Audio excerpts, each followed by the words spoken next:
अनुपमा के आज के एपिसोड में हम देखेंगे कि अनुपमा कोठारी हाउस में अपना 5 पन्नों का भाषण दे रही होती है कि क्यों हम अपनी बेटी को नहीं पूछते हैं उसे क्या पसंद है क्या पसंद नहीं है। हम उनको छोटी छोटी चीज़ें पूछते हैं तो उनके शादी के बारे में क्यों ऐसे ही निर्णय थोप देते हैं। उनको हमेशा पूछना चाहिए कि आपको ये लड़का पसंद है या नहीं, और शादी से पहले लड़के से मिलने की इजाज़त देनी चाहिए ताकि वो जांच परख करके बोल सके कि वो लड़का अच्छा है या नहीं। इस पर मोटीबा और ख्याति बोलती है कि आप जैसी औरतें जब तक है तब तक किसी को छूट नहीं मिलनी चाहिए। आपको छूट मिल गई जो बहुत है, आपने बहुत फ़ायदा उठाया है अपनी छूट का।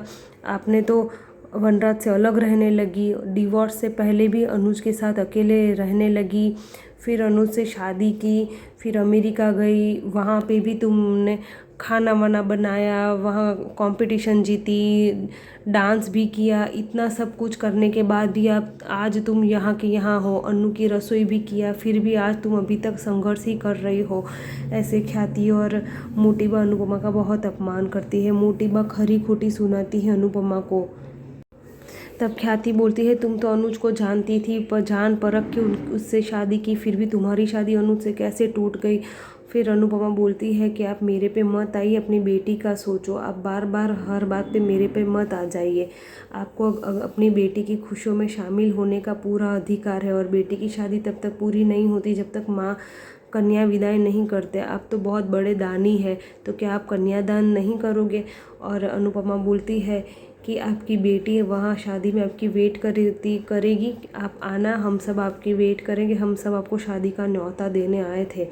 और प्रार्थना की शादी मेरी वजह से नहीं टूटी, बल्कि ये दरिंदा प्रार्थना को बहुत परेशान करता था, मारता करता था, इसलिए प्रार्थना ने इसे डिवोर्स दिया। आप हर बात पे मेरे ऊपर मत आ जाइए, मैंने इसको नहीं उकसाया है, बल्कि प्रार्थना खुद परेशान थी। पराग कुछ बोलता नहीं है, पर ख्याति और मोटीबा अनुपमा को बहुत बोल रहे थे। प्रार्थना बोलती है कि अगर आप लोग आओगे तो मुझे अच्छा लगेगा। अनुपमा बोलती है कि राही और माही को पूछो कि अगर बाप ना हो तो कैसा महसूस होता है। आप तो इसके बाप हो, बाप होते हुए भी बाप ना आए तो इससे क्या महसूस होगा। खैर उन दोनों के तो बाप थे ही नहीं, पर आप तो हो, तो फिर आप तो आना ही इसकी शादी में, इसको अच्छा लगेगा। ऐसा बोल के फिर वहाँ से निकल जाती है अनुपमा प्रार्थना को लेके रिक्शा में।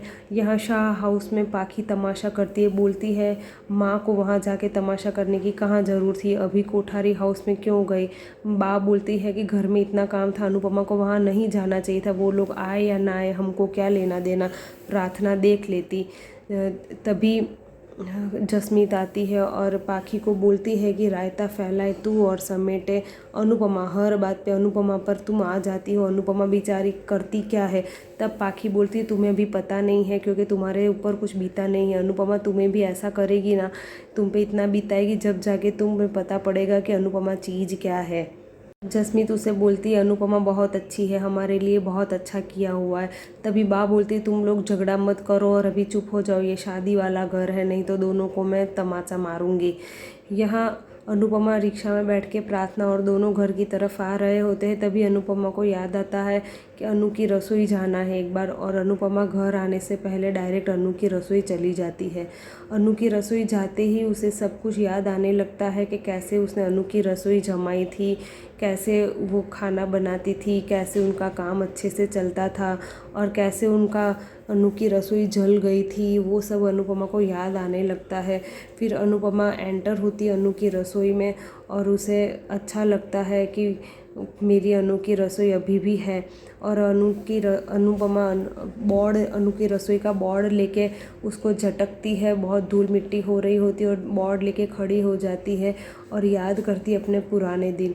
तो अनुपमा के मन में क्या चल रहा है अनु की रसोई फिर से चालू करने का, आपको क्या लगता है कमेंट में ज़रूर बताना, और हमारे चैनल को फॉलो करना ना भूलें। हम अपनी चैनल पे रोज़ अनुपमा की वीडियोस डालते हैं, और नए नए एपिसोड प्रोमो हर एक एपिसोड हम डालते हैं, तो आप ये देखना ना भूलें। लाइक एंड कमेंट ज़रूर करें।